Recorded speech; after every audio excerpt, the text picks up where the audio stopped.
Bienvenidos a todos. Continuamos ahorita con la segunda parte del taller de discusión y ahora va a presentar Julián el texto de Role Functions, Mechanisms and Hierarchy de Craver del 2001. Julián tiene 50 minutos para presentar y luego pasamos a preguntas o comentarios, ¿vale? Adelante. Gracias. Vale, bueno, buenas tardes a todos, a todas. Muchas gracias por conectarse. Felicitaciones a todas las personas que han expuesto en estos 2 días de taller que llevamos. Y con su permiso voy a compartir pantalla para empezar con la presentación. Cuéntenme por favor si ahí están viendo la pantalla. Creo que sí, Sí, se ve ¿verdad? perfectamente. Sí, sí, sí. Listo, muy bien. Entonces, en el texto de Craver lo que él hace fundamentalmente es unir tres conceptos importantes. Como ustedes ven ahí, el primero es el concepto de función. El segundo, el concepto de mecanismo, y el tercero es el concepto de explicación científica, que es más importante incluso que el concepto de jerarquía, me parece, para los objetivos que tiene Craver aquí.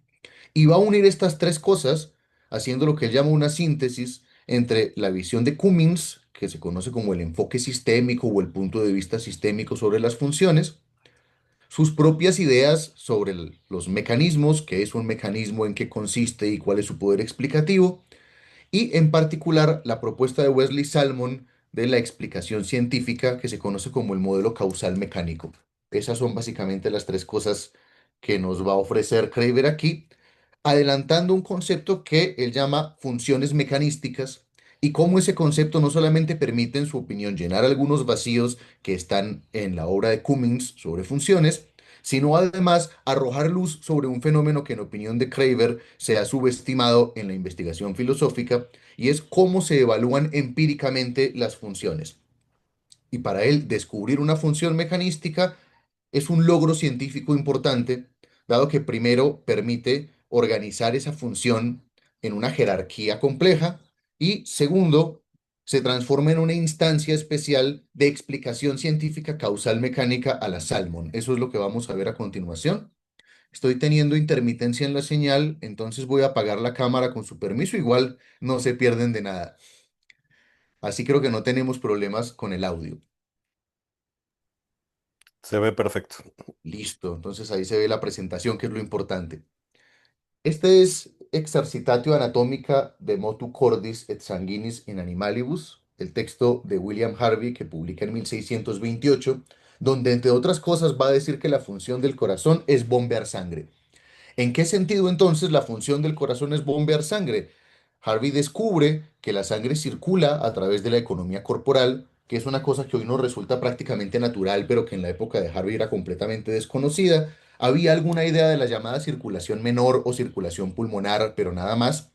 Y al descubrir entonces que la sangre circula alrededor del organismo, pues va a decir la función del corazón es hacer como una bomba, es decir, bombear sangre por la economía corporal.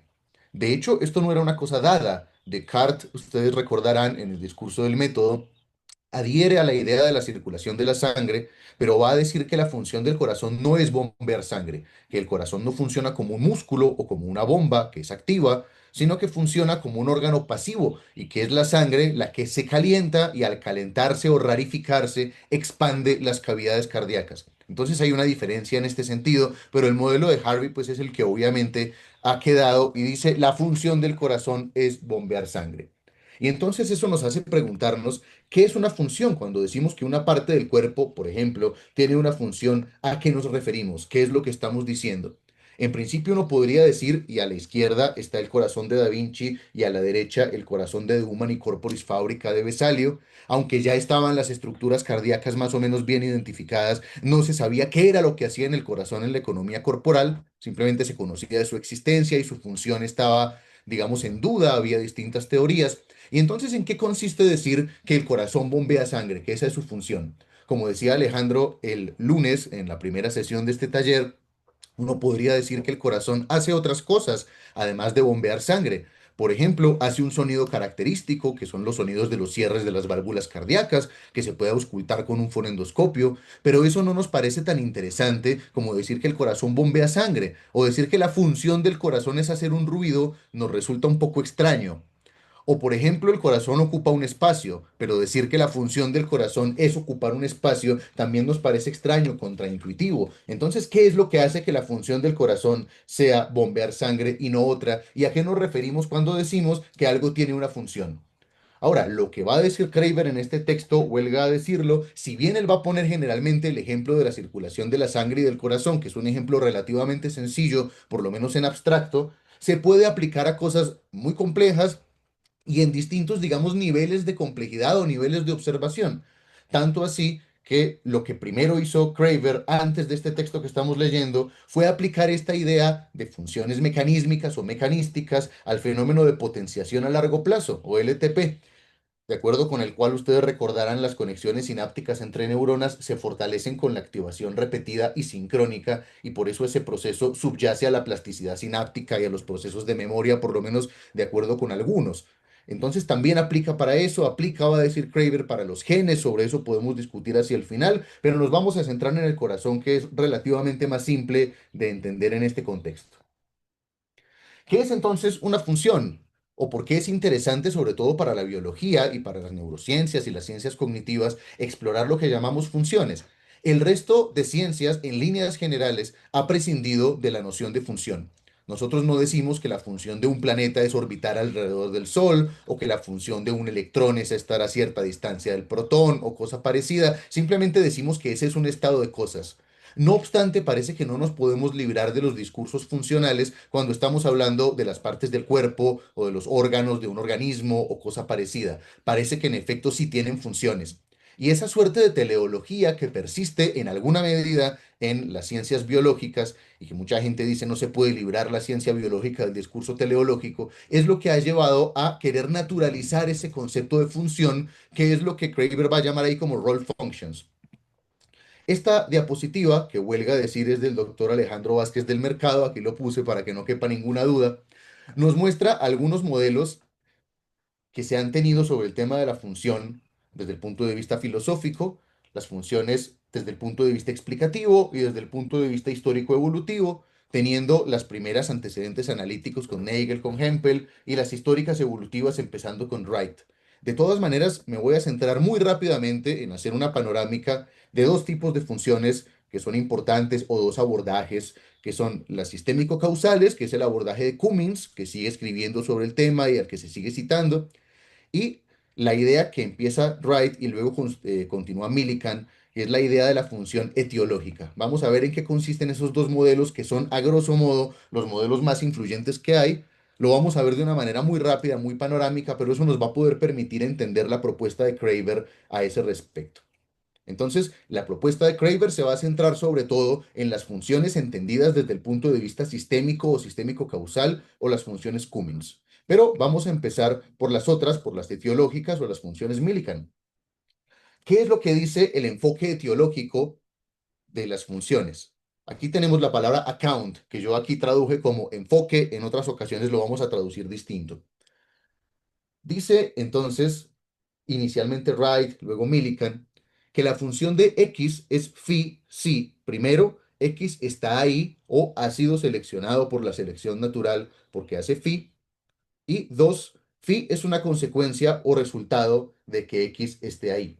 Por supuesto que hasta ahí se podría pensar que este modelo habla de una suerte de causación retrógrada en el que una cuestión que ocurre en el presente de alguna manera causa lo que ocurrió en el pasado, pero por eso se agrega esa cláusula que está con el asterisco al final de sus pantallas. La función de x en un organismo dado explica la existencia de x en su descendencia para evitar ese componente retrógrado, es decir, x tiene una función porque esa función fue la que contribuyó a la eficacia biológica de sus ancestros. En el caso del corazón, que aquí tenemos un corazón anatómicamente muy preciso, entonces la función del corazón sería bombear sangre y no ocupar un espacio tal o cual o no producir un sonido, porque es el bombeo de la sangre del corazón aquella cosa que hizo que los corazones y los organismos que tenían corazones funcionales fueran seleccionados por la selección natural, y ese es el rasgo que ha pasado a la descendencia. El otro modelo, bueno, antes de pasar al otro modelo, hablemos de las objeciones al modelo etiológico de una manera muy rápida y muy esquemática. Se resume muy bien en esta imagen que tienen en pantalla. ¿Qué han dicho los objetores, por lo menos a una primera versión del modelo etiológico? Por supuesto que ha habido respuestas a estas objeciones, pero vamos a pasar todo muy rápido por tiempo. Se ha objetado, por ejemplo, que no todas las características de los organismos actuales constituyeron una ventaja selectiva para sus ancestros. Por ejemplo, muchas características se preservaron en un linaje por un efecto estocástico, por azar, que es el fenómeno conocido entre otros como deriva genética. Entonces, si un rasgo que se preservó gracias a la deriva genética cumple una función en el momento presente, podemos decir que X no está ahí, no ha sido seleccionado por la selección natural porque haga phi, y no obstante, phi es una consecuencia de que X esté ahí, lo que iría en contra del planteamiento original del enfoque teológico. Se ha objetado también, y a eso remite la imagen que tienen en pantalla, al fenómeno de exaptación. Algunas características que cumplían primero una función, después en la historia evolutiva pasan a cumplir una función diferente. El ejemplo clásico es de las plumas de las aves. Las plumas de las aves probablemente no aparecieron para cumplir una función de vuelo, sino como una función térmica para guardar el calor, pero por supuesto después se utilizaron para volar. Y hay muchas personas que consideran que el enfoque teológico no da cuenta precisa de esa diferencia temporal entre la función sub uno y la función phi sub 2 en dos momentos distintos del tiempo. Otras personas han objetado el tema de las estructuras vestigiales, es decir, aquellas estructuras que siguen estando presentes en nuestro organismo porque cumplían una función en el pasado, pero no la cumplen ahora. Uno de los ejemplos más clásicos es el apéndice vermiforme. Parece que el apéndice solo sirve para darnos apendicitis, aunque han surgido teorías que hablan de ciertas funciones del apéndice que podrían cumplir, pero mucha gente piensa que son estructuras vestigiales o que el coxis es una estructura vestigial de la cola, cosas de esa naturaleza. Y si ese es el caso, si tenemos estructuras vestigiales auténticamente, no sería verdad que X está ahí porque hace phi. X está ahí porque hacía phi en el pasado. El segundo modelo, de los más grandes, aunque hay por supuesto muchas otras propuestas, y Alejandro las bosquejaba el lunes, para dar cuenta de qué es una función, es el enfoque sistémico, que se debe fundamentalmente a Cummins. ¿Qué dice el enfoque sistémico? Lo que tienen en pantalla.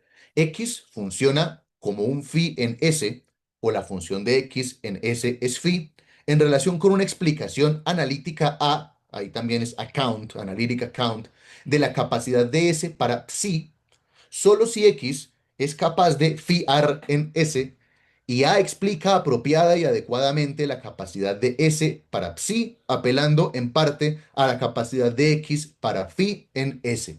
Muy claro, ¿no? Transparente. En líneas generales, ¿en qué consiste entonces esta idea? Este es el planteamiento original de Cummins, que puede ser un poco enrevesado. Cummins define la función de un subsistema, digamos, de un nivel inferior, entre comillas, como su contribución a las capacidades del sistema de nivel superior.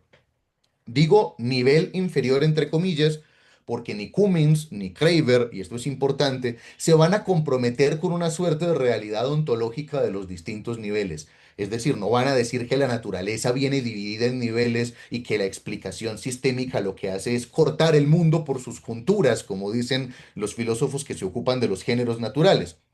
Lo que van a decir es que estas son categorías descriptivas a través de las cuales se pueden analizar los distintos fenómenos. Hay otros autores como Bechtel que se han comprometido más seriamente con la existencia de niveles en la naturaleza, pero no son los autores que tenemos entre manos. Pero hablemos de niveles como para entender eso.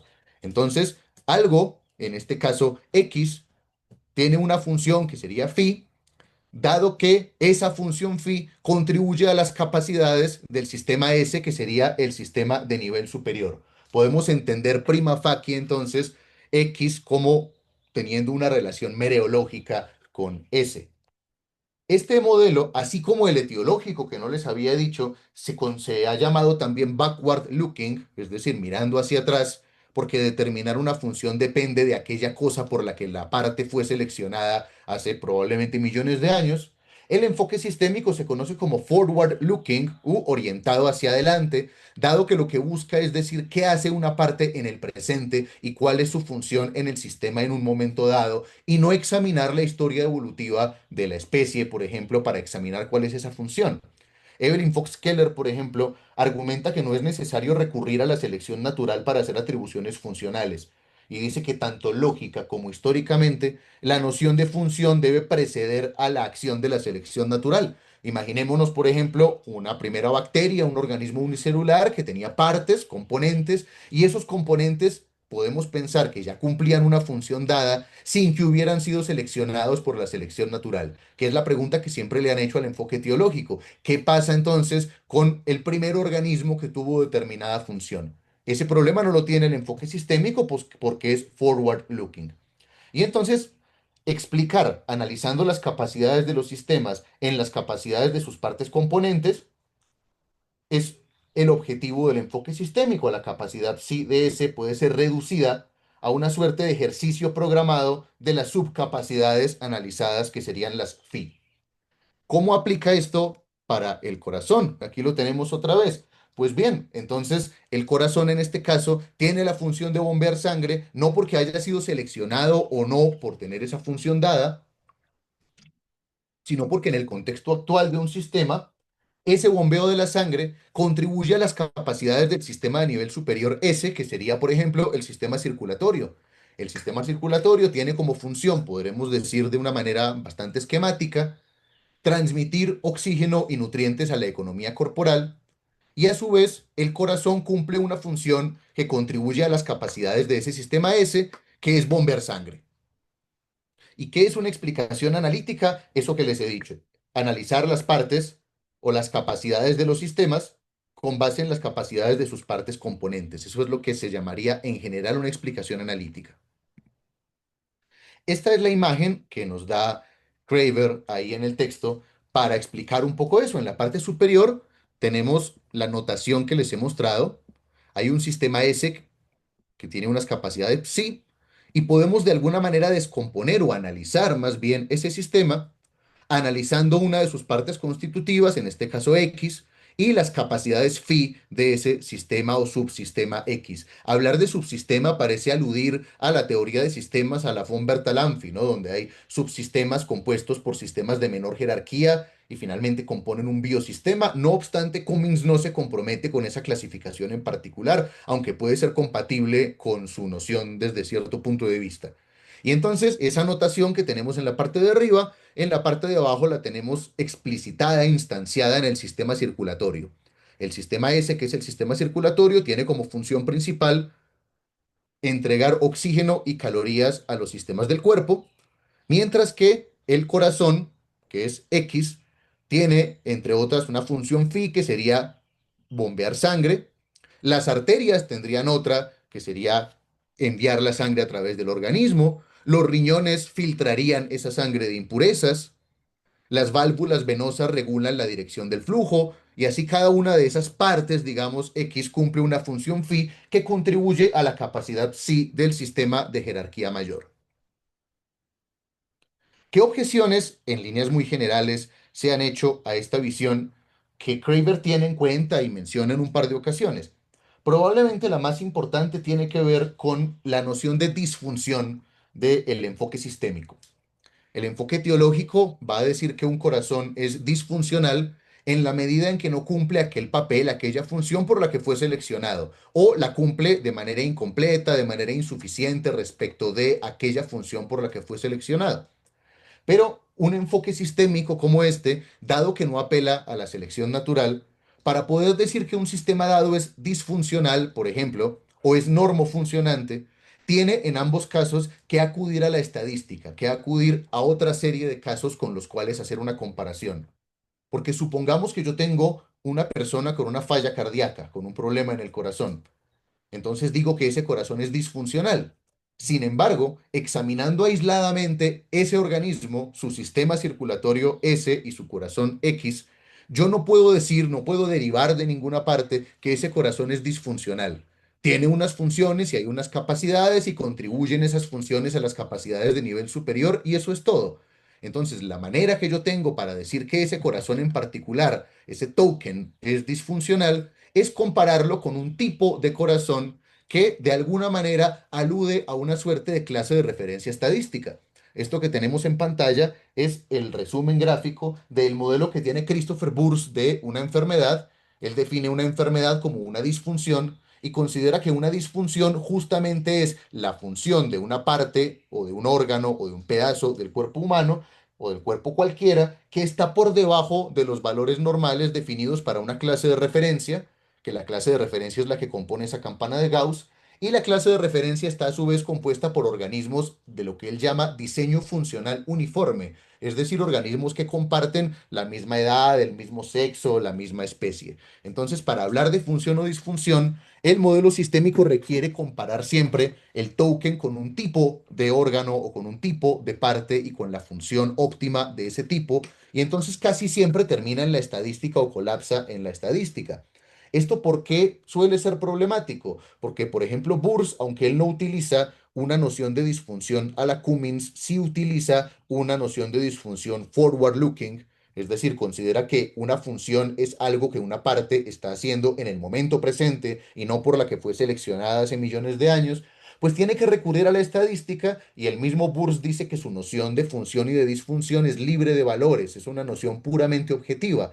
Pero cuando recurrimos a la estadística, ¿cómo hacemos las clases de referencia? ¿Dónde trazamos el punto de corte para decir que algo es disfuncional? Todas esas cosas parecen convencionales o hasta cierto punto arbitrarias o en todo caso no libres de valores, que es lo que esas teorías naturalistas sobre la enfermedad quieren sostener. Ahí radica uno de los principales problemas del enfoque sistémico, aunque para mucha gente eso no es un problema en absoluto. Vamos a ver en adelante cómo lo trata Craver hacia el final de esta pequeña disertación, de este pequeño resumen. Ahora bien, ¿qué nos va a decir Craver sobre qué explicaciones analíticas resultan interesantes?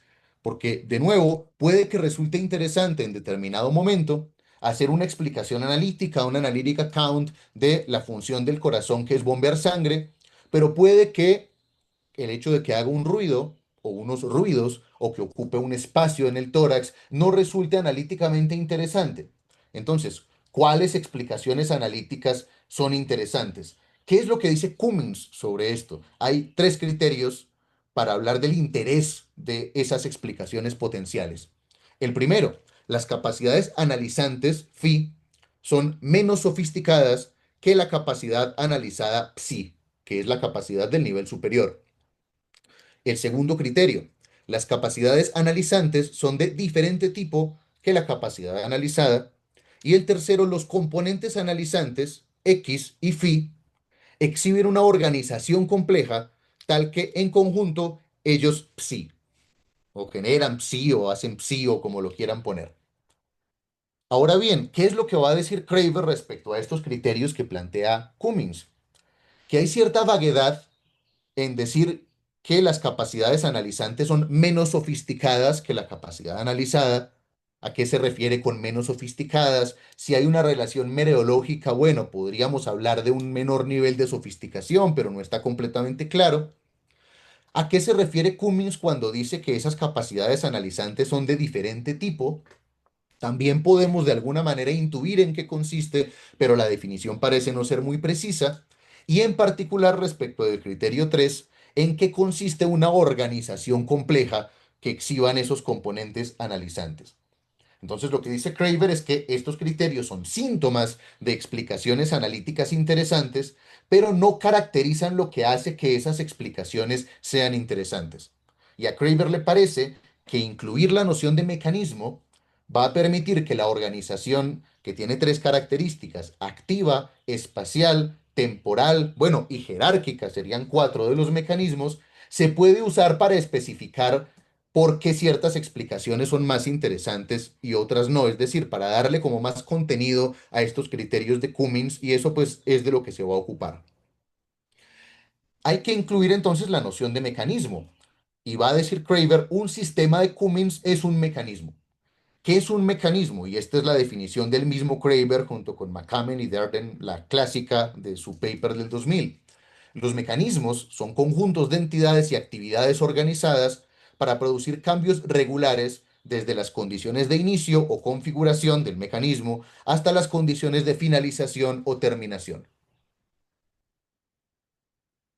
Ahora bien, entonces las entidades de esos mecanismos van a corresponder a X del modelo de Cummins y las actividades van a corresponder a las phi del modelo de Cummins. En varias ocasiones en el texto ustedes se habrán dado cuenta, Craver habla a veces entonces de actividades, a veces habla de funciones, en ocasiones de propiedades. Él dice que lo hace para tratar de unificar el lenguaje cuando nos referimos a funciones, a la Cummings, y cuando nos referimos a mecanismos. Si bien esto puede resultar un poco confuso, pero vamos a tomarlas como homólogas por lo menos hasta cierto punto, hasta que resista el análisis. Entonces, las descripciones de los mecanismos caracterizan cómo se organizan las entidades, las X, y las actividades o funciones phi para hacer algo. Y eso, de acuerdo con Craver, esa descripción detallada del mecanismo nos va a dar una idea de esa organización y en qué consiste ese tercer criterio de Cummings, de acuerdo a que los compuestos X y phi exhiben una organización compleja. Este es un ejemplo simplemente de un mecanismo para que lo tengamos en cuenta. Este es el que incluye Craver en varios textos y en particular en su entrada de la Stanford Encyclopedia cuando habla de los mecanismos. Este sería el mecanismo del efecto invernadero y del calentamiento global. A la izquierda tenemos un CO2 normal, cómo entra la radiación solar y hay una parte que sale y escapa al espacio, y a la derecha tenemos el aumento del CO2 con menos calor escapando hacia el espacio y el efecto invernadero que se acumula. La descripción específica de esto que pasó aquí, si lo hiciéramos con un orden que yo no he guardado y tuviéramos primero las condiciones iniciales, una serie de estadios intermedios y las condiciones finales, consistiría en la descripción del mecanismo del calentamiento global. La circulación de la sangre, por supuesto, también es un mecanismo en ese sentido. Y entonces, ¿qué es la organización de un mecanismo? ¿En qué consiste que ese mecanismo esté organizado? ¿Y qué distingue entonces un mecanismo organizado de un mero agregado de partes? Pensemos en estas dos cosas y comparémoslas con el sistema circulatorio. Intuitivamente nos parece que el sistema circulatorio está organizado, que el mecanismo de ese sistema tiene una organización jerárquica, que el mecanismo de la circulación de la sangre también lo tiene, y por el contrario, si hablamos, por ejemplo, de un vaso de whisky, en el que vamos agregando partes de whisky, de volumen, o si hablamos de una montaña de arena, parece que ahí no hay una organización. Entonces, si S es una función de las propiedades phi de las partes, x sub 1 sub 2 y x a la m, entonces una propiedad psi de S será un mero agregado de las propiedades de x y no una cosa jerárquicamente organizada cuando cumpla con estos criterios que son los criterios propuestos por Wimsatt, por eso son W1 a 4. El primero, psi es invariante ante la reorganización e intersustitución de X, de distintos X, digamos. Segundo, psi permanece cualitativamente similar o difiere solo en valor con la adición o sustracción de X. La tercera, psi permanece invariante ante la desagregación y reagregación de X. Y la cuarta, no existen interacciones cooperativas ni inhibitorias entre los X que sean relevantes para psi, para la propiedad de nivel superior, que en el caso del vaso de whisky sería ser un vaso lleno de whisky, o en el caso de una montaña de arena sería ser esa montaña de arena, por ejemplo. Entonces, comparemos estas cuatro, que son las características que tienen los meros agregados, con las características que no tienen los sistemas jerárquicamente organizados. Podemos ver, por ejemplo, que en el caso de el montículo de arena, yo puedo sacar o volver a meter un grano de arena y la propiedad psi del sistema todo es invariante. Si yo adhiero o sustraigo algún grano de arena, es cualitativamente similar, va a diferir solo en valor, vamos a tener más arena o menos arena. Va a permanecer invariante ante la desagregación y reagregación de X, o sea, de granos de arena, y los granos de arena no interactúan ni de manera cooperativa ni inhibitoria de un modo que sea relevante para la propiedad psi. Lo mismo pasaría con el vaso de whisky, que es el ejemplo que nos pone Craver en el texto. Por el contrario, cuando hablamos del sistema circulatorio, pues eso es completamente diferente. Por ejemplo, el sistema circulatorio S, que decimos que envía oxígeno y nutrientes a los tejidos, eso sería phi. Primero, no podemos sustituir una parte por otra. Los riñones no pueden bombear sangre, los corazones no pueden filtrar la sangre. Si cambiamos las relaciones espaciales entre los componentes, por lo menos en muchos casos, vamos a cambiar el comportamiento del sistema circulatorio. Eso no pasa con el montículo de arena.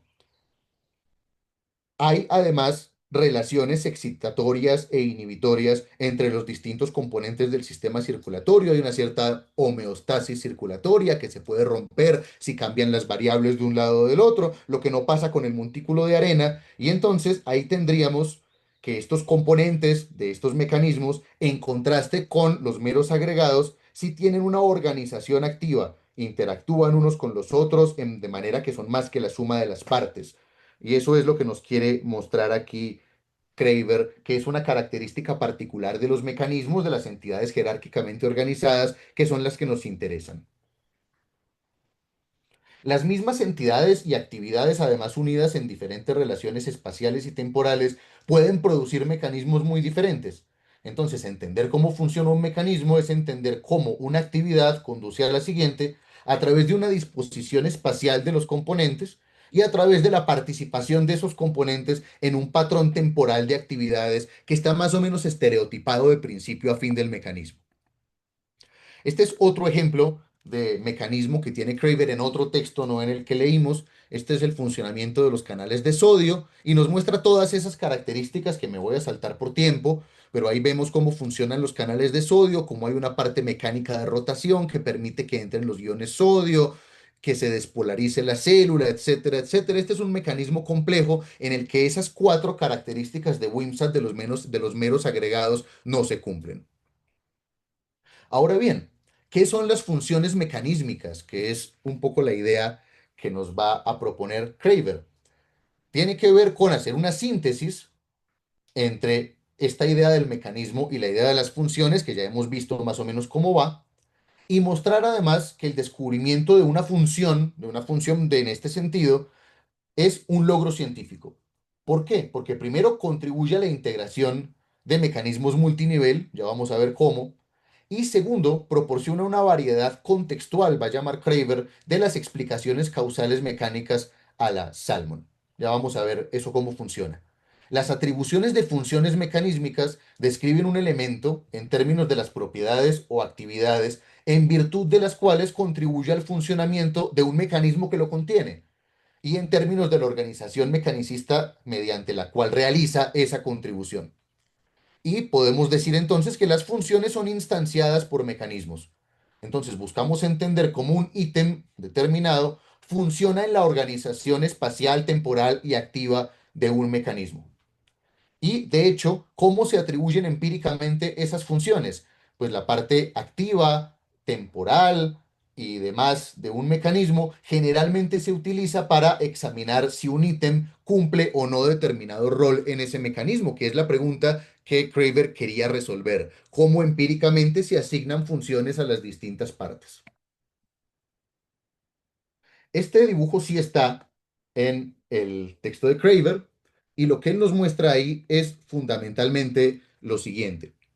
Nos dice que podemos describir un mecanismo y las funciones de acuerdo con el mecanismo o las funciones mecanísticas en tres niveles que, recuerden, no son niveles, digamos, ontológicos, son como niveles descriptivos o niveles de análisis. Eso es importante. Primero, en la parte superior de sus pantallas, tenemos una primera forma de describir esos mecanismos o un primer nivel, que es el nivel contextual. Perdón que se me está descargando el computador, voy a conectar un segundo.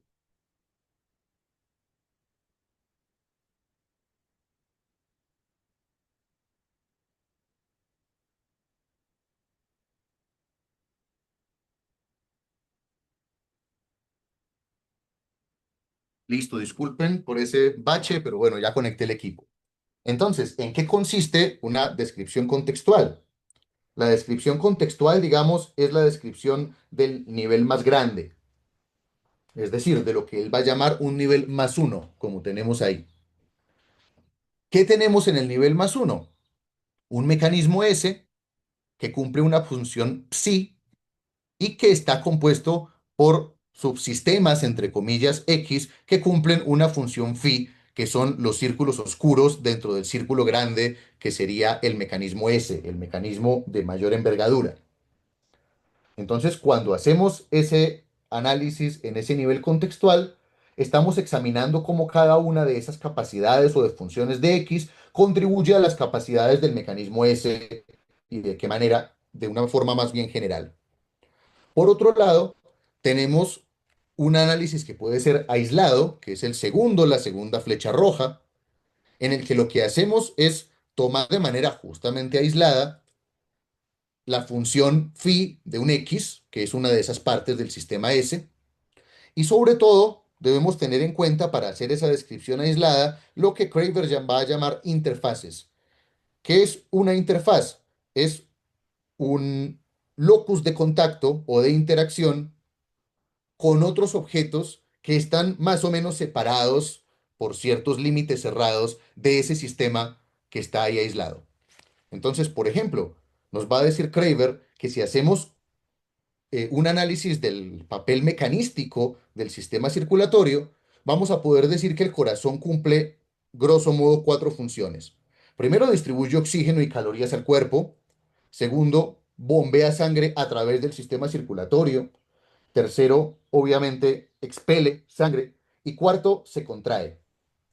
Las funciones uno a 3 son contextuales en distintos grados, es decir, dependen de otros subsistemas de ese gran sistema circulatorio, pero la función 4 parece que puede describirse de manera aislada.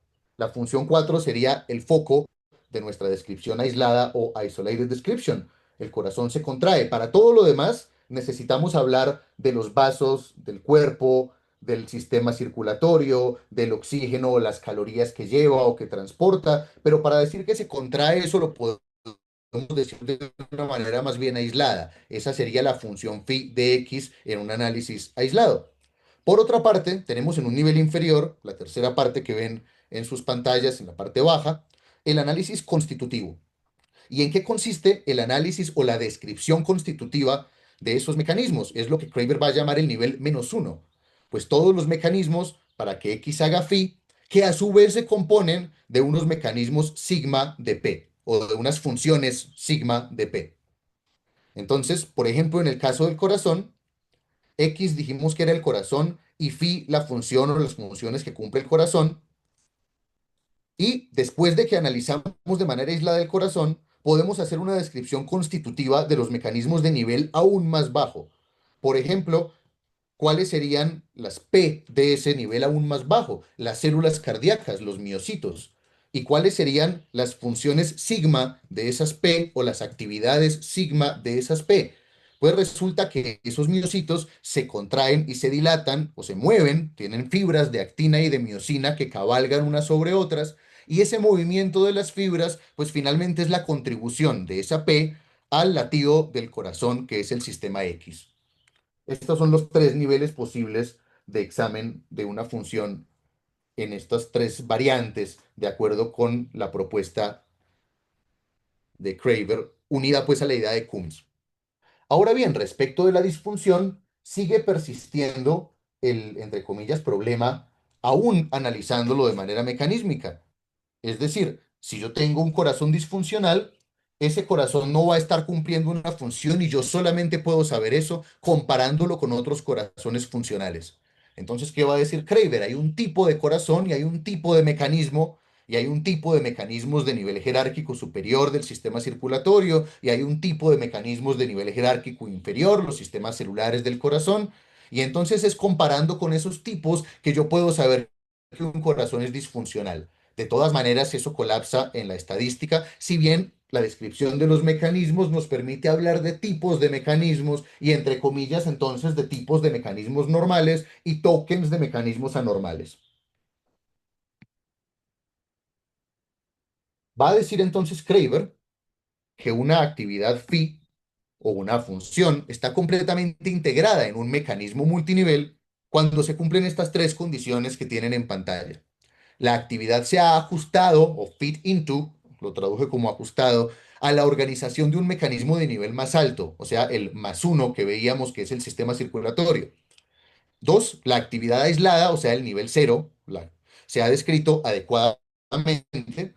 Y tres, la actividad se ha explicado en términos de sus mecanismos de nivel inferior o el nivel -1, que en este caso son las P, que serían las células cardíacas, y las funciones sigma, que serían las funciones de contracción de esas células o la actividad contráctil de esas células, para ponerlo en términos de mecanismos. Así, integrar un ítem en un mecanismo jerárquico involucraría evaluar y alinear esos tres niveles. Ahora, ¿en qué consiste el tema de las explicaciones contextuales? Que es la última parte que nos va a ofrecer Craver en el paper. Sabemos que una explicación es una de las cosas que busca la ciencia y que en líneas generales podemos decir que una explicación científica es aquella que hace que un hecho intrigante o hasta contraintuitivo, después de que salga de unas leyes, como decía el modelo nomológico deductivo, deje de ser intrigante y digamos que debió haber ocurrido así. O sea, cuando explicamos algo, damos las razones por las cuales un enunciado, eso diría la concepción heredada, un enunciado verdadero, se produjo.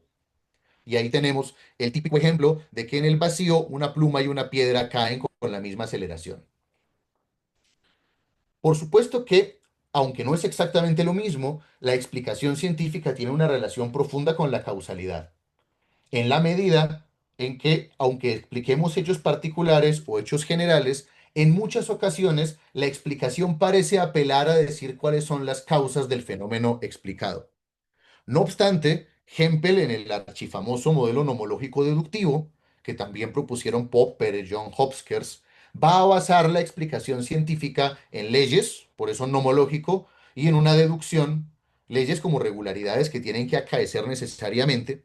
Y entonces va a decir que una explicación científica se compone de unas premisas explanans, donde debe haber unos datos, una evidencia, donde debe haber unas leyes de la naturaleza. Hacemos una deducción y deducimos el explanandum, que es aquello que queremos explicar.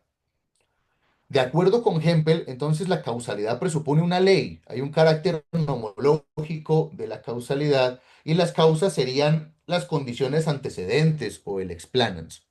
Sin embargo, como ustedes saben, eso ha encontrado distintas objeciones o contraejemplos tanto al modelo nomológico deductivo como al inductivo estadístico. Por ejemplo, que no captura el carácter direccional o asimétrico de la explicación científica. Voy a pasar esto muy rápido, pero recuerden el típico ejemplo que pone Salmon, donde dice que si queremos explicar el largo de la sombra proyectada por un poste, lo podemos hacer utilizando el modelo nomológico deductivo, donde los datos son la altura del poste, la incidencia de la luz, y hay unas leyes sobre la propagación rectilínea de la luz, y entonces ahí podemos deducir el explanandum. Sin embargo, también es posible hacer lo contrario, deducir la altura de la torre de la longitud de su sombra, la posición del Sol y el mismo conjunto de leyes, y ambas deducciones se ajustan al modelo nomológico deductivo, pero es claro que mientras la primera causa la longitud de la sombra, la segunda no causa la altura de la torre. Y una cosa parecida pasa con un segundo contraejemplo que se le ha puesto a este modelo canónico, y es que no logra distinguir la información relevante de la información irrelevante. Por ejemplo, el típico ejemplo, la muestra X de sal se disuelve en agua, es el explanandum, y los explanans serían toda sal hechizada se disuelve en agua y la muestra X de sal está hechizada, pero el hecho de que la sal esté hechizada es irrelevante en términos explicativos. ¿Por qué hice estas 3, 4 diapositivas que no están en el texto? Para mostrar por qué surgió la necesidad de un modelo de la explicación científica que tuviera la causalidad como centro y que tuviera una noción óntica, va a decir Wesley Salmon, o física de la causalidad, y ya no una noción meramente lógica de la explicación científica. Entonces, el modelo de Salmon, que es del que se va a ocupar Craver en la parte final del texto, tiene unas características, es el que se denomina modelo causal mecánico, hace énfasis en la causalidad es un proceso físico y nos va a decir que un proceso causal es aquel capaz de transmitir una marca.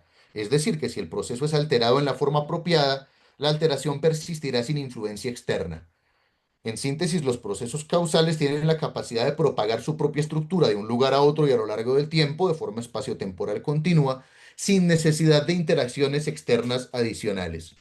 Esta idea de la transmisión de marcas se explica muy bien con el ejemplo que pone el mismo Salmon, la bola de béisbol. Cuando yo arrojo una bola de béisbol, eso es un proceso causal. Si yo antes de arrojarla le hago una marca a la bola o la rompo o algo así, esa marca se va a transmitir durante todo el proceso causal espaciotemporal del recorrido que va a hacer esa bola.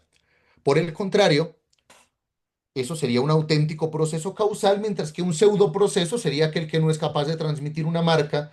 El típico ejemplo de Salmon es el movimiento de una luz en un domo, la luz siendo proyectada por un reflector, digamos, no sé cómo le dicen acá, por un seguidor, pero la luz que se mueve en el domo, no aquella que procede del seguidor, sino que se va moviendo en el domo, ese movimiento es un pseudoproceso porque no puede transmitir una marca. También postula Salmon interacciones causales que ocurren cuando dos procesos causales se intersecan espaciotemporalmente y se modifican mutuamente. Por ejemplo, la famosa colisión entre dos bolas de billar que resulta en un cambio en el momentum de ambas. Con esto en mente, podemos decir que según el modelo causal mecánico, una explicación de un fenómeno implica rastrear los procesos causales y las interacciones o alguna parte de ellas que conducen a E, al fenómeno que queremos explicar. Entonces, establecer una relación causal entre C y E exigiría dar cuenta de un proceso que inicia en C y termina en E, elucidar la relación causal y reconocer cierto tipo de afectación, señal marca que inicia en C y puede rastrearse hasta final de E. Con esta idea, que no está explicitada en el texto de Craver, pero que puede ser importante para entenderlo, ahora sí volvamos al texto de Craver y con esta imagen nos vamos acercando al final. Esta es la última diapositiva. ¿Qué es lo que va a decir Craver entonces? Dice Salmon, como ven en la parte superior de sus pantallas, que hay dos maneras o dos aspectos de una explicación causal mecánica. ¿Cuáles son esos dos aspectos? El aspecto etiológico, que lo tenemos aquí a la derecha con esa flecha roja, y el aspecto constitutivo, que es el que tenemos a la izquierda con la otra flecha roja. ¿En qué consiste el aspecto etiológico de una explicación? Es una que mira hacia atrás, que lo que busca es revelar las porciones relevantes de los nexos causales de ese evento en el pasado que condujeron a ese evento. Mientras que el explanandum es el evento o el tipo de evento que queremos explicar. Y el explanans, pues, son esos antecedentes, esos mecanismos antecedentes por los cuales ese evento ocurrió. O sea, ese cono, Path Light Cone, que aparece ahí señalado en el dibujo. Por otra parte, el aspecto constitutivo del modelo causal mecánico sería, de alguna manera, la estructura interna o el mecanismo causal interno que da cuenta de la naturaleza de ese evento. Entonces, vemos cómo en el aspecto etiológico tenemos unas cuestiones relevantes y en el aspecto constitutivo tenemos un evento explanandum que sería equiparable a la función phi o a la actividad phi de x, y al mismo tiempo ese aspecto constitutivo nos lleva a mirar las funciones sigma de p, que son las partes, digamos, de ese x, las que tienen una relación mereológica y cuyas funciones contribuyen a las capacidades del sistema inmediatamente superior. ¿Y cuál es el aporte que va a hacer Craver para finalizar su texto? Que además de esos dos aspectos, el constitutivo y el etiológico, podemos formular un aspecto contextual. Y ese aspecto contextual tiene que ver con la tercera, digamos, aspecto de la explicación causal mecánica, y es donde unimos diferentes tipos de explicaciones causal mecánica de una manera perspectival, es decir, nos vamos a un nivel más uno, como el que había explicado antes, que él denominaba el nivel contextual. Entonces, por eso hay un nivel contextual adicional para la explicación causal mecánica que enriquece esa explicación causal mecánica y que es lo que el modelo de Craver quiere aportar a su vez al modelo de Salmon. Entonces, para concluir, hemos visto cómo Craver toma la noción de función de Cummings, la noción sistémica, encuentra que es una noción promisoria, encuentra que hay algunos vacíos importantes o imprecisiones importantes, la complementa aludiendo a la idea de mecanismos y entonces propone el concepto de función mecanística o mecanísmica. Y después de explicarnos en qué consisten esas funciones y los distintos niveles o aspectos que tiene el análisis de esas funciones mecanísmicas, luego nos lleva a postular este tercer aspecto del modelo causal mecánico, que sería el aspecto contextual de la explicación. Eso es en líneas generales. Muchas gracias por su atención. Muchas gracias, Julián, por tu exposición tan clara del texto. Eh, Ahora pasamos a las preguntas. Por si alguien quiere preguntar algo, solo levante la mano o pues participe.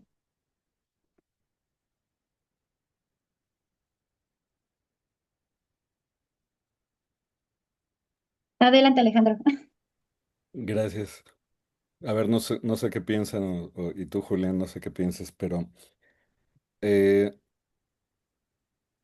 en el texto, pues critican cosas como los diagramas de cajas, ¿no? Diciendo que como las funciones, los role functions no están bien caracterizados, pues es difícil ver cómo pueden ser explicativos, ¿no?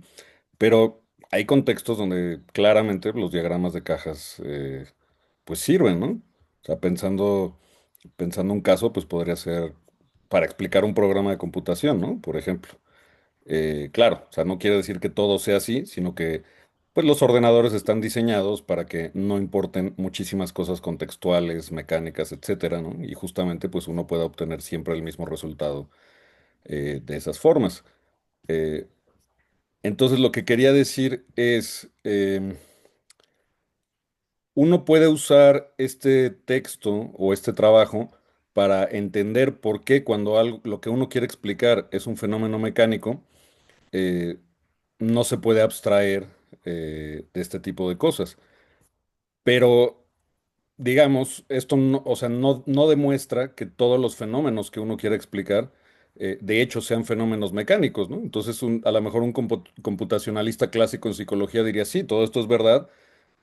No obstante, justamente mi tesis es que no son mecanismos en este mismo sentido, ¿no? O son un tipo especial de mecanismos que ya, digamos, están hechos para tener ciertas regularidades de forma que no es necesario todo esto para explicarlos, ¿no? Entonces no podría ser un texto que apoye en este debate entre mecanicistas y funcionalistas de vieja escuela, ¿no? Eso pienso yo. Bien, no, completamente de acuerdo. Además, no era una pregunta.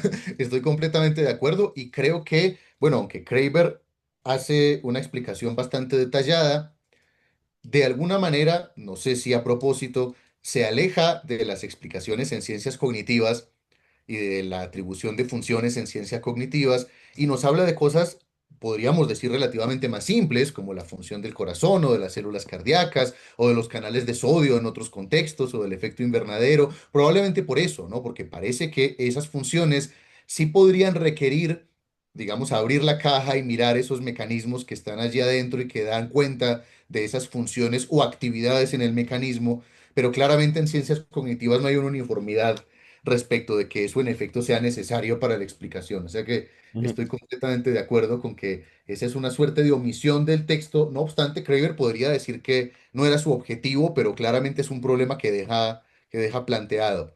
Además del tema de las disfunciones, que fue el problema del que yo más me ocupé. Sí, es Las, como pues llevar la discusión a otro ámbito, ¿no? Ahora antes la discusión era si las explicaciones de cierto estilo requerían detalles de implementación, pero ahora uno puede decir, bueno, ahora lo que estoy discutiendo es si la ciencia cognitiva justamente corresponde a explicaciones de ese estilo, ¿no? y además si hay una cosa, yo no sé sinceramente qué piensa Cummins del texto de Craver o de la propuesta de Craver, aunque está en los agradecimientos, ¿no? Craver le dio este paper a leer a Salmon, a Cummins, bueno, a Descartes no porque estaba muerto, pero de resto como a 20 figuras de la filosofía contemporánea. Entonces Cummins claramente conoce esto, pero un aspecto que a mí me parece fundamental de la propuesta inicial de Cummins es que puede uno hablar de la función de, digamos, un subsistema o una parte sin necesidad de explicitar cómo la cumple o sin necesidad de hablar de la estructura interna o de qué mecanismo o de qué material instancia esa función. Ujú. Y eso es absolutamente central en el modelo de Cummings y por eso se puede aplicar a sistemas biológicos y no biológicos, por ejemplo, y decir, sí, está esta función en este contexto. Al hacer esto, yo creo que, claro, gana detalle la propuesta de Cummings. ¿Qué quiere decir que un sistema esté bien organizado jerárquicamente, etcétera, etcétera? Pero creo que pierde alcance. Por lo mismo, justamente. Habría que ver, ¿no? Pero eso fue la Claro. impresión que a mí me dio. Ahora, una cosa, me recordaste, una vez en Twitter ponía un doctorante, creo que argentino, decía, estaría muy interesante adaptar la propuesta de Cummings, pero para que se pueda incluir el aprendizaje, ¿no? Y cómo unos aprendizajes de ciertas capacidades presuponen a otros. Y yo, pues, ¿por qué no está incluido en Cummings? No, pues porque no son mecanismos. Yo no. O sea, claro, hay toda una tradición de herederos de Cummings que toman el lado mecánico, pero la propuesta original de Cummings es compatible con lo que tú estás proponiendo, ¿no? Y yo creo que, por ejemplo, si hacemos psicología del aprendizaje o pedagogía, por supuesto tendría sentido hacer diagramas de cajas, de cómo aprender una habilidad, pues se puede anidar junto con otras, ¿no? Y tendría pleno sentido. Entonces, yo creo que faltaría eso a lo mejor decir, ¿no? O sea, es, es cierto que las explicaciones de caja muchas veces no van a ser suficientes, pero hay contextos donde claramente lo son, ¿no? Y ahí creo que nos debe una explicación Craver de por qué si hay explicaciones de caja que son satisfactorias y cómo trazar esa línea. Creo que nos da los elementos implícitamente, ¿no? O sea, y Piccinini en otros textos los da, ¿no? Creo, pero pues la idea fundamental es cuando el contexto de operación no importe, cuando algo sea digital y por pasos, y entonces no va a haber cosas como carreras de quién llegó primero y quién no. Y entonces, por tanto, no nos importa dónde está el circuito, porque se va a esperar hasta que termine el otro para que entre el siguiente paso. En ese tipo de contextos, creo que no importan los detalles mecánicos, ¿no? Pero creo que sí es interesante mencionar eso como un caso límite, ¿no? Perdón, otra cosa que me interesaría, debe haber bibliografía sobre esto y yo me comprometo a buscarla y en la siguiente sesión contarles algo, porque tiene que ver con la pregunta que yo hice el lunes que estábamos hablando de nuevo un poco de funciones Cummings con la charla de Alejandro, con la plática de Alejandro. Y es bueno, cuando decimos que un gen tiene una función, y todas estas versiones, tanto las etiológicas como las sistémicas, parecen decir que les pueden atribuir funciones a los genes sin ningún problema, ¿no? Y de hecho, Craver lo dice aquí en un pie de página. Esto se puede aplicar a genes perfectamente porque se asume, claro, que los genes tienen un mecanismo que yo supongo que tiene que ver con la transcripción, traducción del material genético y toda esta cosa, ¿cierto? Y las distintas actividades o funciones que tienen esas partes a su vez, pero aún así yo no veo si agregarle ese mecanismo a las funciones Cummings resolvería el problema que planteábamos el lunes, de que en efecto el hecho de que haya splicing alternativo, corte y empalme alternativo de segmentos de ADN, mecanismos de regulación, etcétera, todavía da o no da para que hablemos de que hay un mecanismo relativamente estable que permite atribuir esas funciones o no. No sé si ustedes saben algo de eso. Yo sospecho que alguien debe haber escrito algo sobre eso, pero no lo sé en particular. Así que si alguien tiene una sugerencia o sabe algo, estaría muy bien. No, nunca he visto nada de eso, bueno, en particular yo no sé si alguien más, pero sí parece que lo que hay es más que un mecanismo, es un proceso hecho, o un mecanismo más grande hecho de una familia de mecanismos que son redundantes o pueden sustituirse, etcétera, ¿no? Entonces, no sé, quizá una alternativa pues sería decir, más bien hay un mecanismo más grande hecho de mecanismos más pequeños. Y puede haber un elemento aleatorio o elementos contextuales de qué partes entran cuándo, ¿no? Sí, la otra pregunta era cuándo nos detenemos, digamos, en la atribución de funciones, porque es claro o más o menos claro que un átomo no tiene funciones o no le atribuiríamos una función a un átomo o a un electrón, pero sí se lo atribuiríamos a una célula, por ejemplo. Entonces, hay una pregunta un poco extraña y es, bueno, ¿en qué nivel intermedio detenemos las atribuciones funcionales? ¿Cuáles son las cosas más pequeñas que tienen función? Entendido un gen como un fragmento de ADN, ¿será que eso tiene una función sigma de SP? ¿O será que solo podemos hacer atribuciones en un nivel un poco superior, como por ejemplo, no sé, el nivel que se conformaría con el ribosoma y con el ARN? Bueno, una cosa así. No lo sé tampoco y sé que me estoy desviando un poco del tema, entonces perdón.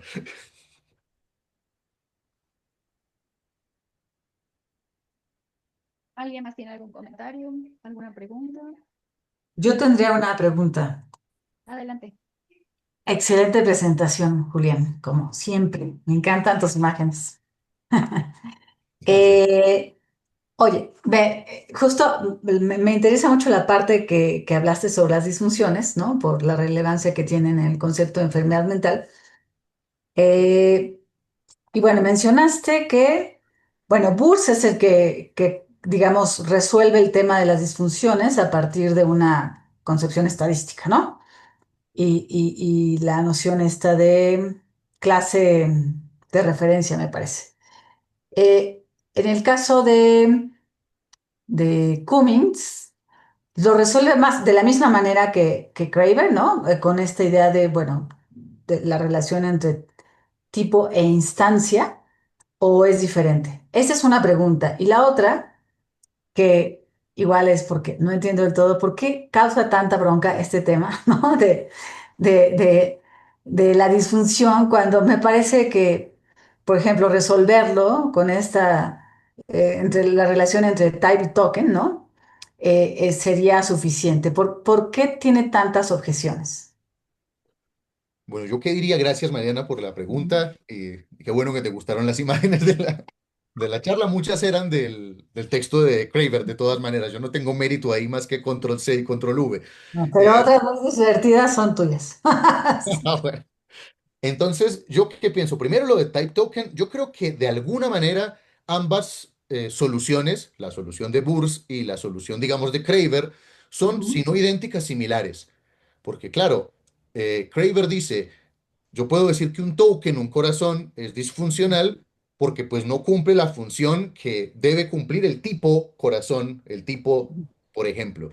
Pero claro, ¿cómo sé yo? Me preguntaba mientras leía a Craver, ¿cuál es la función ideal, digamos, que debe cumplir ese tipo corazón? Dado que no me acuerdo quién de los filósofos de la biología que ha objetado a Burs le dice algo así como recuerde que los seres vivos no vienen con una etiqueta que se pueda leer como funcional, disfuncional, normal o anormal. Entonces, ¿cómo hacemos esa generalización para decir que hay un tipo de corazón que funciona dentro de ciertos parámetros y comparar ese tipo de corazón, digamos, normal con un token disfuncional? Y yo creo que la única manera, así sea de forma implícita, es relativamente estadística, o sea, aludir a que hay un montón de corazones que todos cumplen más o menos la misma función. Porque si la fracción de eyección del ventrículo izquierdo, que es lo que mide grosso modo la capacidad de eyección del corazón, que es alrededor del 50% en la gente normal, digamos, entre comillas, si para toda la población fuera del 25%, pues esa sería la nueva normalidad. No tendríamos cómo asumir que el tipo corazón funciona a un 50% de eyección. Entonces yo creo que hay por lo menos un parecido de familia muy grande entre la forma como ambos resuelven ese problema. O sea, el type token finalmente tiene que aludir a una suerte de lo que dice Burs, diseño de la especie, pero obviamente él no dice diseño hablando de un diseñador, sino que alude al asunto estadístico para hablar, digamos, del diseño de la especie. Y dice, claro, esta es la normalidad, en tanto más o menos estamos hechos de este modo. Ahora, lo interesante es que ninguno de los dos utiliza la idea teológica de la función. Entonces, si al final no pueden decir, este es el diseño de la especie, porque para eso esta parte fue seleccionada por la selección natural, que sería de gran ayuda en ese caso, pero por supuesto traería otros problemas. Hay otros filósofos de la medicina que tienen, creo que Kingma, tienen esta idea de funciones etiológicas y no sistémicas. Pero bueno, ahí hay todavía una discusión, no es la más popular. Y lo de las objeciones, ¿yo qué pensaría? ¿Por qué hay como tanto problema o tanto repelús con este asunto de definir una función de manera estadística? Yo creo que la cosa empieza porque Burs, que es casi que el padre de la filosofía analítica de la medicina, por lo menos del tema de la salud y la enfermedad, cuando postula el asunto en los 70 dice que su teoría se podría llamar también no normativismo. Es decir, que lo que a él le interesa es mostrar que la enfermedad y por ende la salud que él define como ausencia de enfermedad es una cuestión natural, objetiva y él lo dice libre de valores. Entonces, hasta ese momento la mayoría de teorías decían que alguien esté o no enfermo es una cuestión contextual que depende de nuestros valores. Por eso la homosexualidad, comillas, dejó de ser una enfermedad en los años 70. Hay digamos, un encabezado de un periódico que es muy cómico, que dice como 10 millones de personas curadas, la homosexualidad dejó de ser una enfermedad. Entonces, claro, esas 10 millones de personas automáticamente pasaron a no tener una enfermedad. Entonces, lo que se le objeta a Burs es que su definición no es libre de valores, porque como depende de la estadística, necesita ciertos criterios para construir unas clases de referencia. ¿Por qué todas las mujeres embarazadas sí, todos los niños no? Kingma, por ejemplo, dice, ¿por qué los niños con síndrome de Down no serían en sí mismos una clase de referencia si parecen tener un diseño funcional uniforme, en palabras de Burs, que está dado por su composición cromosómica? Entonces parece que ahí entran los valores, o cuando establezco yo el punto de corte, aquí o allá, etcétera, etcétera. Parece que son cosas que dependen de nuestros valores epistémicos o no epistémicos, y más ahora que están imbricados en la discusión, valores epistémicos y no epistémicos. Y por ahí yo creo que es que viene el problema. Si sí es posible hacer una definición de enfermedad libre de valores y en tal caso, ¿cómo la definimos como un fenómeno objetivo? Si ese fenómeno para definirse depende de la estadística y de una cantidad de valores que le ponemos a la construcción de esas clases de referencia. Yo creo que por ahí iría uno de los problemas que le han dicho a Burs. Y como el mismo tipo de objeciones serían para type token, ¿no? Ya que dices que más o menos, digamos, tienen Yo creo como... que sí, claro, porque la definición, la determinación del tipo hablaría de cuál es el tipo normal y eso probablemente no estaría exento de valores. Y de hecho, mucha gente también ha objetado el poco papel que tiene activo el entorno, el medio ambiente en las teorías de Burs. Entonces, el hecho de que a cierta altura es normal una hemoglobina tal y a cierta altura una hemoglobina cual, y entonces yo tendría que construir clases de referencia también específicas de cada entorno. Bueno, cosas como esas y un concepto que está ahí detrás, que es una discusión enorme, y es que mucha gente opina que en biología el concepto de normalidad no cabe, que no hay tal cosa como, como la normalidad biológica. Recordarás, Mariana, Philip Ball, que en este texto de divulgación que sacó dice que hay distintos caminos de desarrollo, pero que no podemos decir sin meter valores cuál es el desarrollo normal y cuál no. Entonces yo creo que es por ahí. Gracias, Mariana. No, muchas gracias a ti por tu excelente respuesta. Alejandro tiene una pregunta. Adelante, Alejandro. ¿Quién yo? Ah, perdón, que no tengo muy buen audio ahorita. Solo quería un comentario, me llama la atención que parece que quienes adoptan una visión cominciana siempre quieren dar una pues, versión objetiva de la disfunción, pero a mí me parece que también podría ser atractivo para alguien que quiera defender una visión pragmática o convencionalista. Y entonces en ese caso, pues simplemente lo que es convencional es la elección de cuál es el tipo funcional adecuado. Uno puede decir, mi tipo funcional es el cerebro adulto promedio, o mi tipo funcional es el cerebro autista eh, promedio, no sé, o sea, uno podría escoger eh, cercano, no sé, ¿no? Y parecería que sería útil para hablar de función y disfunción relativizado a un contexto, pero no sé si alguien a esas otras posturas sobre enfermedad, no sé qué piensas, Julián. Sí, no, es más, yo creo que Craver es de esa misma postura de, que Alejandro estaba exponiendo y él precisamente no se preocupa demasiado por eso. Él dice, pues sí, ¿qué es lo que me interesa? Porque el punto es que es analíticamente interesante. Entonces, para mí es analíticamente interesante examinar el corazón en este contexto y es analíticamente interesante examinar por qué el corazón de alguien con un infarto, con una falla cardíaca, pues entonces ya no satisface las capacidades de nivel superior de una manera promedio, digamos. Y entonces eso es lo que analizo. De hecho, hacia el final del texto, Craver dice, ¿por qué necesariamente el asunto de los ruidos que hace el corazón no puede ser analíticamente interesante? Yo puedo decir, si lo que me interesa es el desarrollo fetal o qué tanto el sonido cardíaco contribuye al desarrollo auditivo, o me interesa evaluar los equipos que permiten escuchar el corazón de un feto o el corazón de un adulto, pues con ese nuevo interés que me resultó analíticamente interesante, yo puedo examinar la función phi de producir un sonido de la misma manera. Entonces, a mí me parece que eso es promisorio y rico. Si uno no se quiere mojar con el hecho de que las enfermedades son parte del mobiliario del mundo, que es una tesis metafísica que Craver no tiene por qué suscribir ni Cummins, yo creo que no hay problema alguno. Yo creo que eso se puede hacer y creo que mucha gente lo hace. O sea, ¿por qué lo hacemos? Porque son los intereses de la medicina, es lo que la medicina encuentra analíticamente interesante, probablemente por razones sociales, económicas, contextuales, bueno, por un montón de cosas. Claro, pero quienes somos afectos al modelo social, bueno, yo no soy experto, ¿no? Pero de lo que he escuchado, pues me parece atractivo. No, me indicas, pues no habría problema con esto, ¿no? Sí, no, yo creo que no, y ustedes recordarán cuando yo les hablé de lo que yo pensaba de la enfermedad y tal y cual, y yo no creo, a pesar de que yo traté de hacer una cosa, diríamos, naturalista, o sea, como una enfermedad es una cosa metafísicamente caracterizable que está en el mundo, de todas maneras, esa determinación no puede ser libre de valores. Yo veo casi imposible justificar que eso es libre de valores. Muchas gracias, Julián. A ti, Alejandro, gracias. Claudia tiene una pregunta. Adelante, Claudia. Hola, no solamente quería preguntarte de la lectura de ese texto de Craver, no pude yo determinar qué pensaba él con respecto a la relación que hay entre un fenómeno a un cierto nivel o a un fenómeno, por ejemplo, complejo que está compuesto de una serie de entidades interactuando entre sí. Eh, claro, son dos niveles en un sentido de nivel que es bastante ontológicamente instrumental, ¿no? Para Craver, ¿no?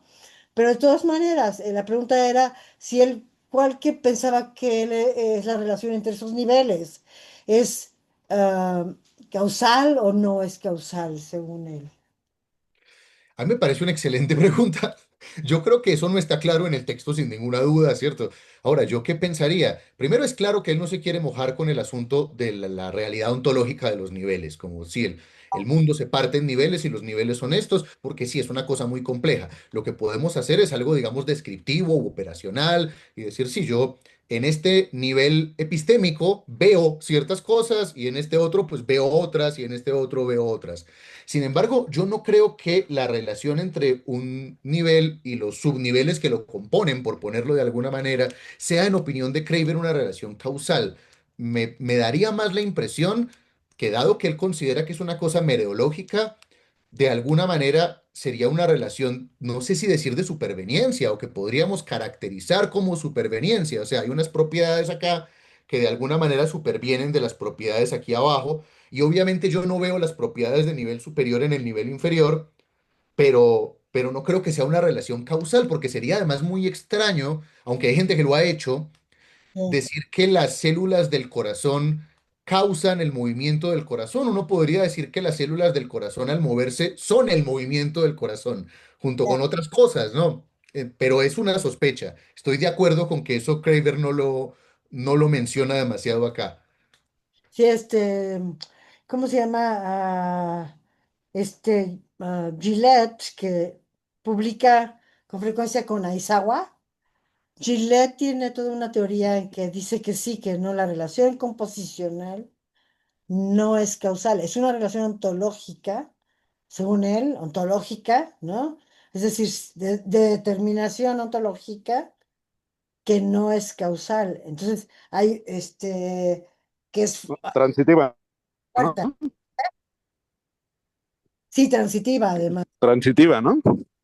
Sí, Ah, ujú. sí, sí. Entonces, si A compone a B y B compone a C, entonces A compone a C y así sucesivamente, sí. Sí, yo creo que esos niveles y hablar de psi, de phi y de sigma, sí es una cosa, digamos, más epistémica, más de análisis que una suerte de relación causal, salvo que uno fuera a hablar de una suerte de causación descendente o esas cosas que son otras complejidades que a veces tiene la biología.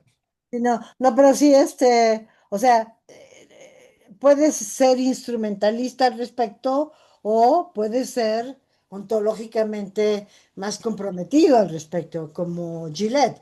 Gillette piensa que sí, o sea, ¿qué es lo que compone, cuáles son los componentes del corazón y por qué esos componentes de alguna manera constituyen, por ejemplo, que el corazón bombee sangre, ¿no? Es una cuestión ontológica, o sea, sí es algo real, digámoslo así, ¿no? En el mundo, ¿no? Y por tanto, aunque no sea causal. Entonces, eso está interesante, ¿no?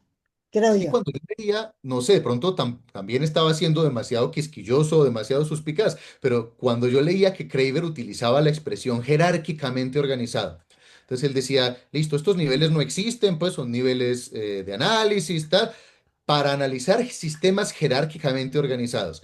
Entonces, ¿en qué sentido está el sistema jerárquicamente organizado? Pensaba yo, o sea, si ontológicamente esos niveles no constituyen una jerarquía, ¿en qué sentido hablamos de sistema jerárquicamente organizado? Que es lo que Kramer dice muchas veces. Ahora, él habla de que están organizados porque no cumplen con esas propiedades de Wimsatt de meros agregados. Entiendo, es una buena manera, digamos, de definirlo, pero a mí me seguía sonando curioso eso de sistemas jerárquicamente organizados.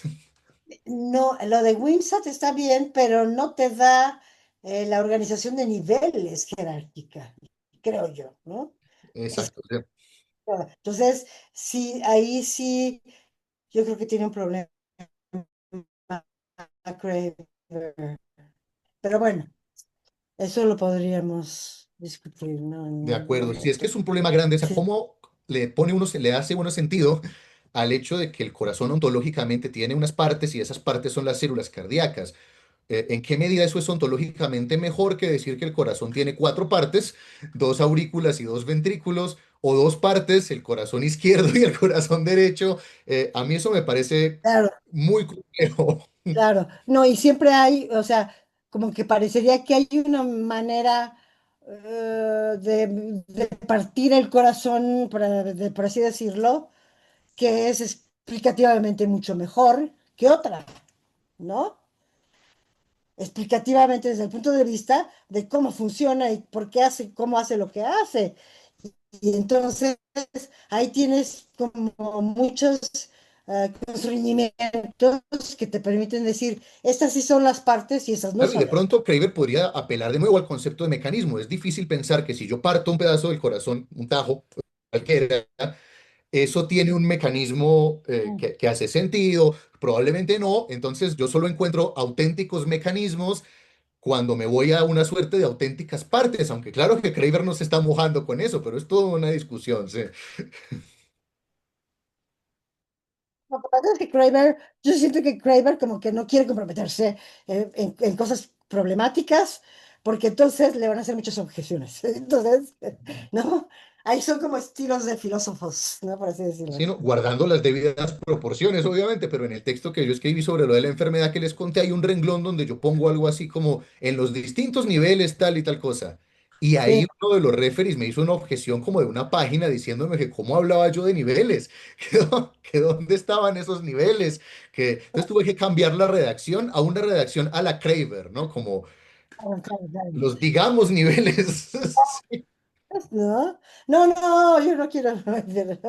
Y además Kramer lo aclara tantas veces que yo estoy casi seguro que se lo dijeron muchas veces, porque está aclarado muchas veces en el texto, como recuerden que no estoy hablando de que el mundo sea así, o sea, está muchas veces, entonces yo estoy casi seguro de que él recibió una objeción análoga con el asunto de los niveles. Así es. Mariana tiene una pregunta. Adelante. Bueno, creo que voy a regresar a algo muy básico. Me llamó mucho al principio, me llamó la atención al principio de tu presentación.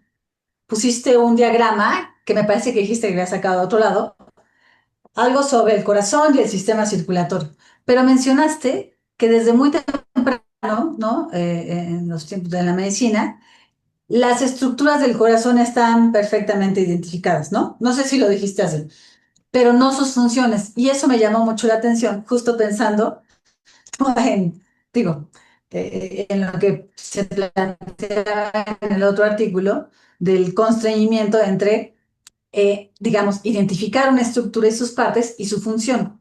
Sí que sí, o sea, sí. Entonces me llamó la atención simplemente así, ¿no? Es posible identificar, ¿no? La estructura del corazón o de cualquier otro órgano sin tener claras sus funciones. O sea, justo estaban hablando ahorita de eso, ¿no? ¿Cómo es eso posible? No hay por ahí, Sí, me brincó eso, justo de cómo es posible que hayan tenido identificadas, o bueno, o si esa estructura que identificaron en ese momento, esas distintas partes, siguen siendo las mismas, como hoy digamos, se delimitan, ¿no? Bueno, en sentido estricto, a mí también me parece muy curioso eso y cuando lo dije también me sonó raro, aunque yo creo que en parte es cierto, de todas maneras, ¿no? Pues ya lo había dicho también como lo desdecía, pero yo creo que en parte es cierto. Galeno, por allá en el siglo segundo, había dicho que el corazón había diseccionado sobre todo animales, no personas, no seres humanos, digamos, y entonces había encontrado, digamos, las partes del corazón. No obstante, él tenía una suerte de error. Galeno creía que las aurículas, que hoy se consideran parte del músculo cardíaco, eran la parte final de los vasos, de la aorta y de la cava. Esa era como la primera cosa. Entonces el corazón tenía solo dos cavidades. Pero bueno, había algo así identificado. Pero curiosamente había una relación extraña con el tema de la función del corazón, porque para Galeno pues no había circulación, lo que había era que en el hígado la sangre se rarificaba de alguna manera y se producían unas cosas que él llamaba espíritus. Y entonces estos primeros espíritus viajaban hacia el corazón y en el corazón había como otro proceso muy extraño, no definido nunca, en el que esos espíritus se volvían espíritus vitales, porque se unían con el neuma que se respiraba del aire. Para eso, para que eso pudiera pasar, Galeno tenía que suponer que entre los dos ventrículos del corazón había una comunicación, lo cual no es el caso salvo enfermedades muy extrañas. Entonces dijo que había unos poros invisibles, que seguro habían unos poros invisibles que comunicaban eso, porque si no su modelo no tenía sentido. Después, cuando Da Vinci hizo disecciones de cadáveres, dijo que creyó ver los poros invisibles de Galeno. Hasta allá llegaba como ese prejuicio. Luego Vesalio, en 1543, realmente ahí no toca la estructura del corazón, porque había esa cosa sagrada del corazón, la toca en la reedición de 1556. Y en esa reedición sí dice, no, hay dos aurículas, dos ventrículos y no hay poros invisibles, pero de nuevo no dice nada sobre los espíritus, ni sobre lo que ese corazón hace, ni nada. Y los historiadores de la medicina suelen poner en el siglo XVII el origen de la anatomía funcional. Parece que antes las estructuras simplemente se definían como este músculo está aquí, se inserta acá o hasta acá, pero no se definían sirve para levantar la mano, sirve para tal cosa, y lo mismo el corazón, pues eso está ahí, ¿cierto? Eso parece que empieza a pasar en el siglo XVII. Por eso en el siglo XVII Harvey publica el De Motu Cordis, que es donde dice, no, el corazón bombea sangre y empieza a hacer experimentos, hace vivisecciones de animales, a ver eso qué hace cuando el animal está vivo. Eso no pasaba antes, según parece. Ni la anatomía comparada, que nace también más o menos en el siglo XVII, sobre todo con uno de los maestros de Vesalio en Padua, ni la idea de la función. Por eso hay por ahí, ustedes se acuerdan de ese cuadro, La lección de anatomía del doctor Tulp, que es un cuadro de Rembrandt, y ese cuadro se suele citar como muy importante en la historia de la medicina porque el doctor Tulp está mostrando un músculo con una mano, el flexor de los dedos, y con la otra está flexionando los dedos. Entonces parece que es como el primer retrato anatómico que muestra ese cambio en la orientación de una anatomía morfológica a una anatomía funcional. No sé si contesté la pregunta, sinceramente espero que sí. Sí, gracias. Bien, gracias. ¿Hay alguna otra pregunta o alguna duda?